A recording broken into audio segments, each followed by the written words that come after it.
Marvel Strike Force. That's the name of the game. But you know what else is the name of the game? Resource management. Resource management is so important because we have a limited amount of resources when we make decisions of which characters to power up and which characters not to power up. So in this video, I'm going to tell you which characters I have chosen not to power up at this time and why.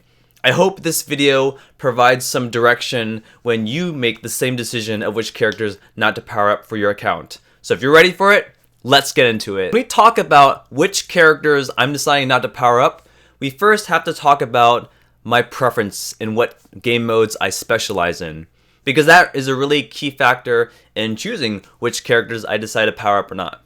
So for me, my focus first and foremost is Arena. I want to make sure that the characters I use in Arena are strong. They can help me sustain a really good ranking in Arena as much as possible. I invest fully in all their ISO 8s, red stars, gears, levels, everything.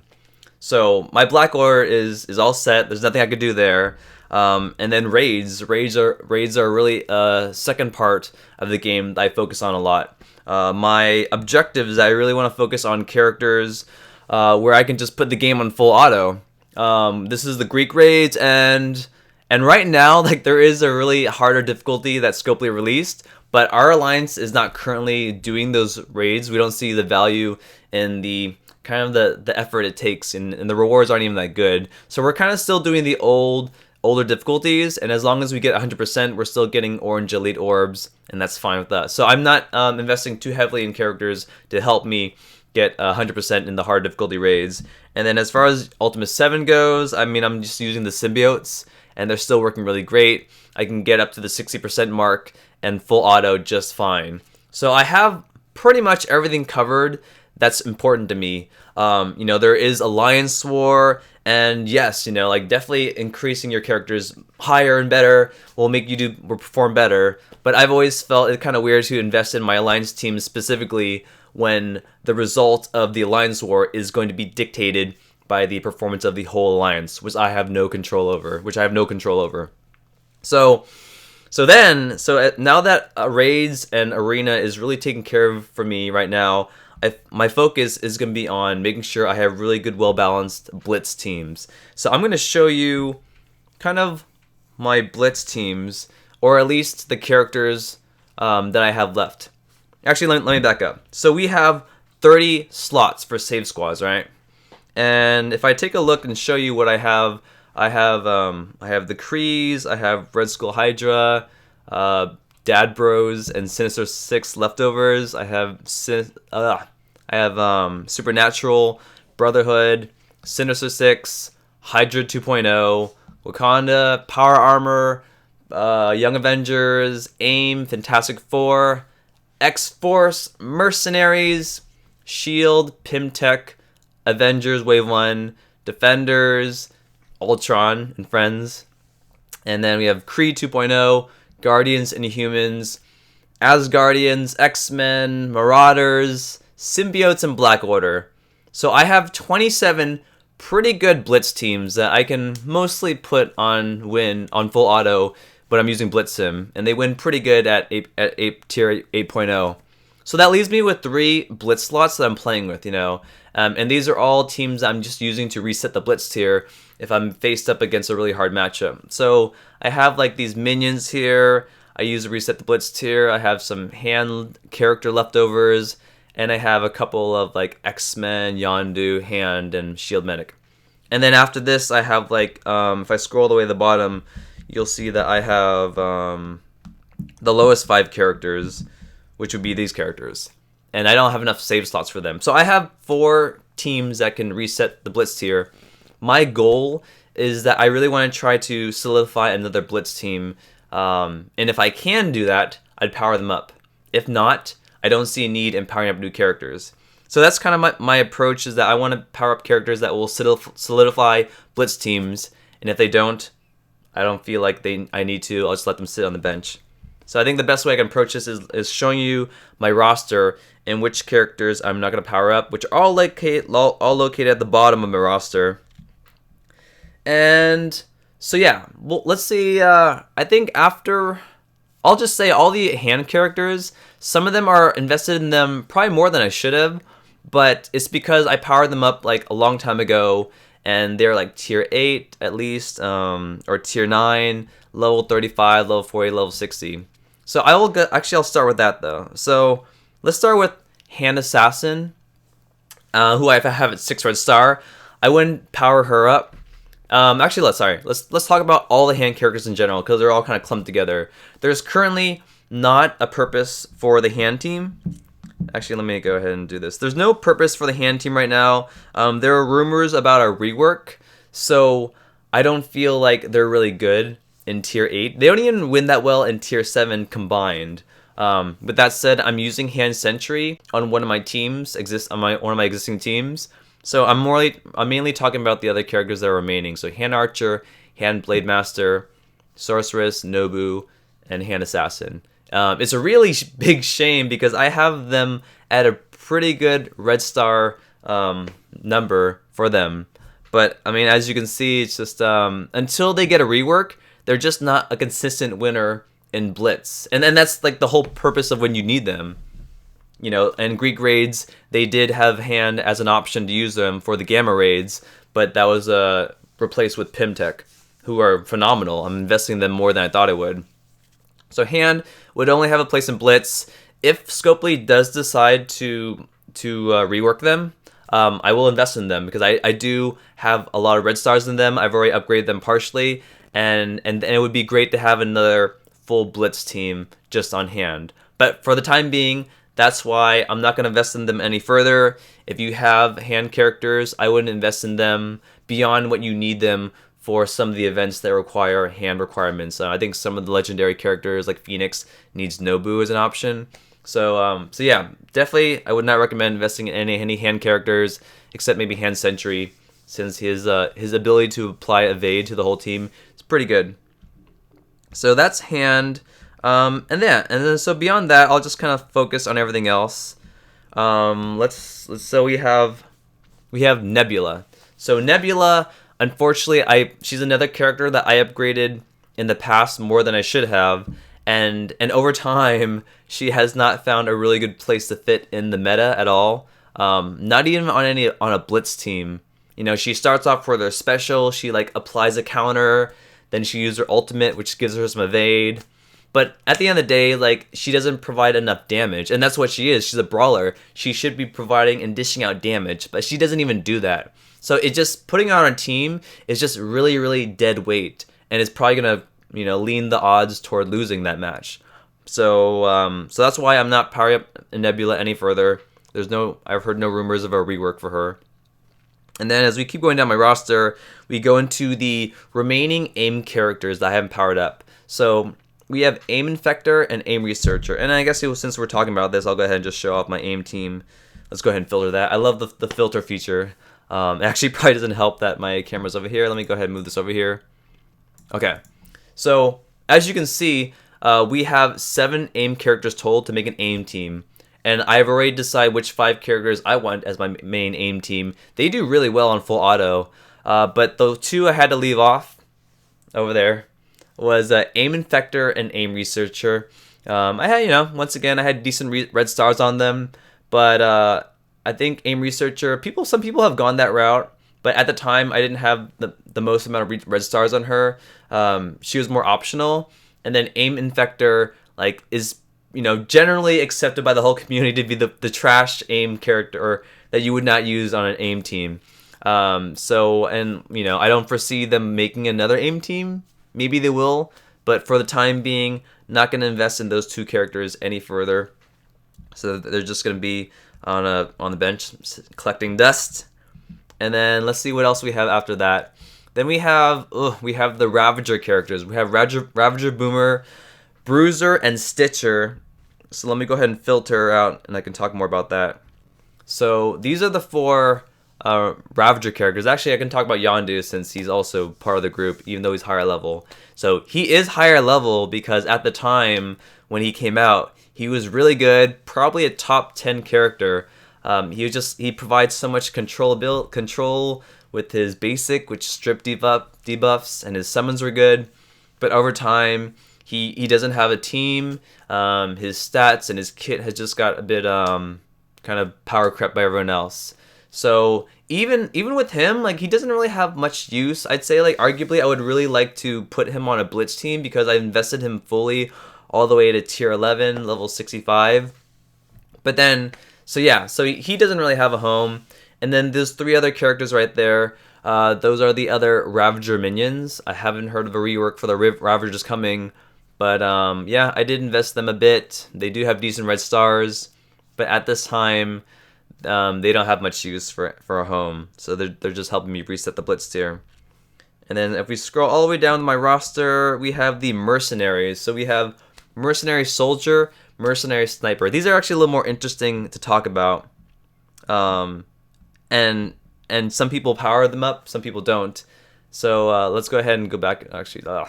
Let me fix this. I'm going to move my camera over here. So let's talk about Mercenary Soldier and Mercenary Sniper. So these characters are interesting because they recently have a more purpose than they did when they first were released. Let's talk about Mercenary Sniper. He actually makes a pretty good 5th option for the Mercenaries in Blitz. You could have a team with Taskmaster, Merc Lieutenant, Merc Riot Guard, Bullseye, and that 5th spot is really, really flexible. You're not going to use Deadpool, he goes to X-Force. You're not going to use Killmonger, he's with Wakanda. You can't really see it that well here, but this is Korath here. And Korath, I'm using him with my Mercenary team currently because he is a Mercenary. Some people will use him with Kree, but I like that he attacks first. He can apply ability block, and then Taskmaster will follow up with an assist. And the Mercenary team in Blitz does need more offensive power, so I really like Korath as a 5th member. So if I did use Mercenary Sniper as a 5th member, then I would replace Korath as a 5th member, and then I'll try to squeeze him into the Kree team. But at this time, like, I have a really good Kree team as it is. I have a pretty good Mercenary team. So if I invested in Mercenary Sniper, I'm going to have another leftover high-powered character like Korath elsewhere. And I don't really see the value in that. So he's sitting there for now. What about Mercenary Soldier? Mercenary Soldier recently got a rework from Scopely, and he is on the skill military team with Red Guardian, Yelena Belova, Killmonger, and Punisher. And together, they make a great war offense team. I wouldn't know firsthand because I haven't powered them up. But unfortunately, the rework they did only impacts his capabilities on war offense.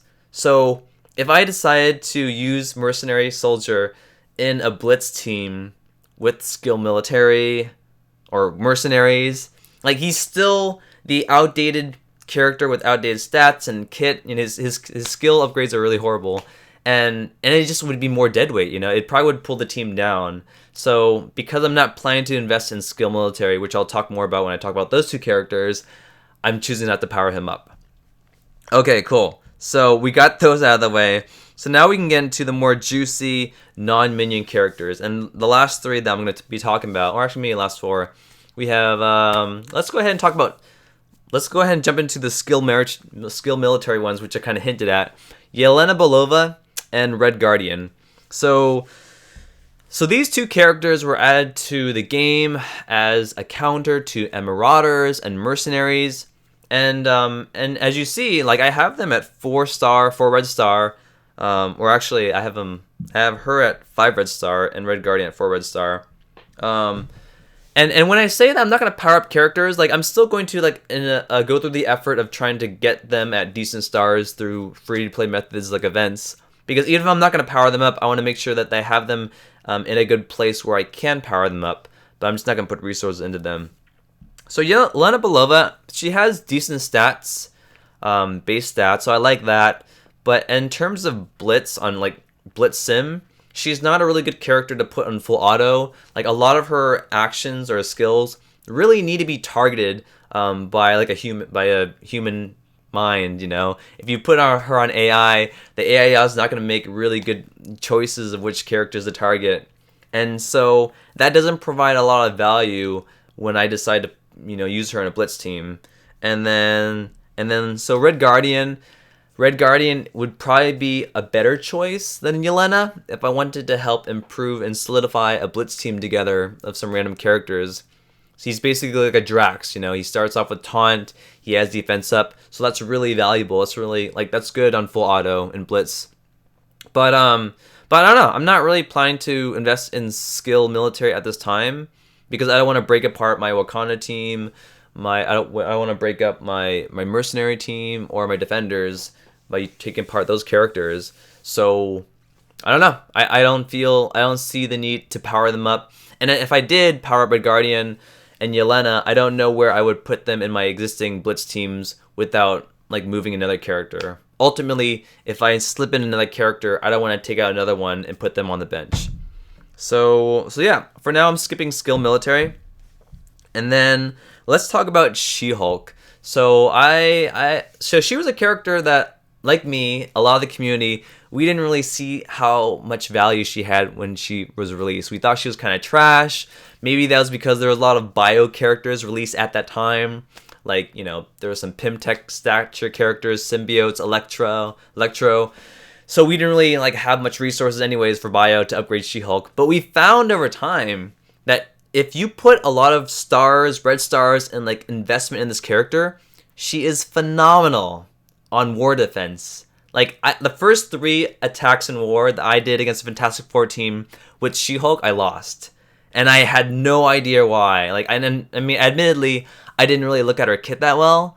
I was playing the fight as I normally would. I would target Human Torch, try to take him out, but then like SheHulk kept throwing back all the debuffs on my team. She was stunning my characters, and I lost.